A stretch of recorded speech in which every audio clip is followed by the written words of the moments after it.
আমার সাথে এই মুহূর্তে লিটন বিশ্বাস রয়েছেন, গোপাল গয়ালি রয়েছেন। আমি একদম শুরু থেকে একদম বাচ্চা ছেলের মতন অবুঝ নাবালক একজন মানুষ হিসেবে আপনার থেকে একদম শুরু থেকে জানতে চাই, এই সিএ বলা হচ্ছে, সেটা আমরা জানি কি, আমরা মোটামুটি সেটা নিয়ে 1000 এপিসোড করেছি, কিন্তু আবেদনটা কি করে করব? ধরে নিন আমি 2013 সালে চট্টগ্রামে যেভাবে হিন্দু সম্প্রদায়ের মানুষকে টার্গেট কিলিং করা হয়েছে, সেই ভয়ে পালিয়ে এসেছি। প্রথমে মেঘালয়তে ছিলাম, তারপর সেখান থেকে শিলং থেকে একটা ফ্লাইট ধরে কলকাতায় এসেছি। আমার পরিচিত একজনের বাড়ি কলকাতায়। 2013 থেকে 2025 আমি কলকাতাতেই আছি। এবার আমি কি করব? এখন তো এনুমারেশন ফর্মে আমার নাম বাদ চলে যাবে, আমাকে ডিটেনশন ক্যাম্পে পাঠিয়ে দেবে, এরকম ভয় পাওয়ানো হচ্ছে। একটু যদি বুঝিয়ে বলেন জিতনবাবু। হ্যাঁ, বলছি যে আমরা সবাই জানি যে সিএ 2019 আসলে এটা 6B সিটিজেনশিপ অ্যাক্ট 1955 সালের যে অ্যাক্ট, তাকে 19 সালে সংশোধন করা হয়েছে। সেখানে 6B ধারা যোগ হয়েছে।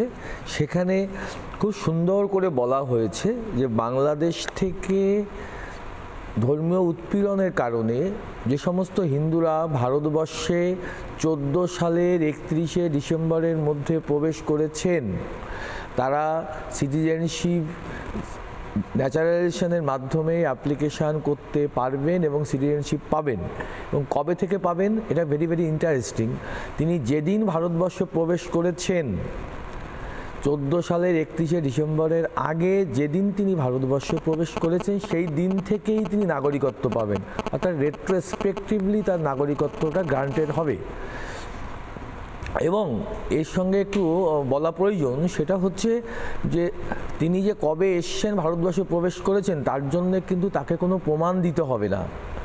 সেটা তিনি শুধু ডিক্লারেশন দিলেই হবে একটা এভিডেভিটের মাধ্যমে, যে এত সালে 14 সালের 31শে ডিসেম্বরের আগে যে কোনো বছরে, যে কোনো মাসে, যে কোনো দিন তিনি এসছেন, সেটা লিখে দিলেই এভিডেভিটের মধ্যে তিনি অ্যাপ্লিকেশন করতে পারবেন। তার প্রমাণ হিসাবে লাগবে না, মানে কোনো ডকুমেন্ট দিতে হবে না? কোনো ডকুমেন্ট দিতে হবে না। আচ্ছা, প্রমাণ হিসাবে কোনো ডকুমেন্ট দিতে হবে না। বুঝলাম না। আমি যদি মানে এখানে 2013-তে চলে আসি ধর্মীয় কারণে, আমার মানে এটা কেউ না কেউ তো মানে আমাকে কিছু না কিছু কাগজ তো দিতে হবে না মৌগদা? যখন একজন লোক বাংলাদেশ থেকে তার জীবনের তাগিদে, জীবন বাঁচানোর জন্যে, তার ধর্ম রক্ষা করার জন্যে বাংলাদেশ থেকে পালিয়ে আসতে বাধ্য হয়েছেন, এবং তিনি ভ্যালিড ডকুমেন্ট ছাড়া যেভাবেও জীবন বাঁচানোর জন্য এখানে এসছেন, তো সেই দিনটা কবে এসছেন তার তো প্রমাণ তার কাছে থাকা সম্ভব নয়। তাই এফিডেভিটের মাধ্যমে তিনি ডিক্লেয়ার করবেন যে আমি এত সালে এই মাসের এই তারিখে ভারতবর্ষে প্রবেশ করেছি, উইথ ডকুমেন্ট আর উইদাউট ডকুমেন্ট, সেটাই যথেষ্ট। এটা একটা মানবিক আইন।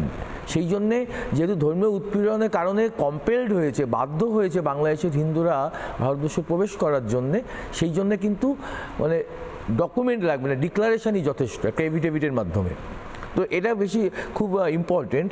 আরেকটা বলা হয়েছে, এই অ্যাপ্লিকেশান করার জন্যে তার বিরুদ্ধে যা যা তিনি এই পর্যন্ত ভারতবর্ষে প্রবেশের থেকে অ্যাপ্লিকেশান করার দিন পর্যন্ত যে যে রাইটস অ্যান্ড প্রিভিলেজেস, অর্থাৎ যে যে অধিকার এবং সুযোগ সুবিধা তিনি পেয়েছেন, তার থেকে তাকে কোনো মতেই ডিপ্রাইভ করা যাবে না।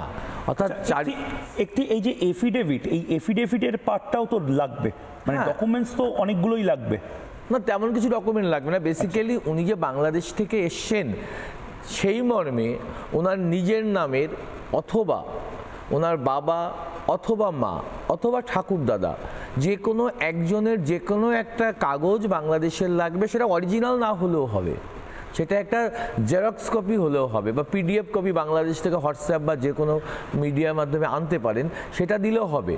ইভেন ইফ যদি সেটাও অসম্ভব হয়, আইনটা এতই সহজ করা হয়েছে, রুলসটা এতই সহজ করা হয়েছে যে কাগজ না থাকলেও তিনি 10 নম্বর অনের সেকশানে গিয়ে 10 নম্বরে টিক দিয়ে ফর্ম ফিল আপ করতে পারবেন।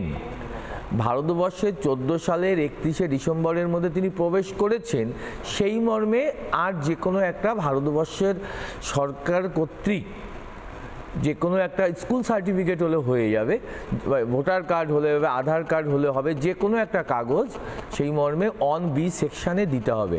3টে এফিডেভিট লাগবে, সেটা নোটারিকে দিয়ে যে ফর্মটা ফিল আপ করা হলো, যে ইনফরমেশানগুলো দেওয়া হলো, সেটাই বেসিক্যালি ওখানে এফিডেভিট আকারে হার্ড কপি জমা দেওয়া হবে, আর কিচ্ছু না।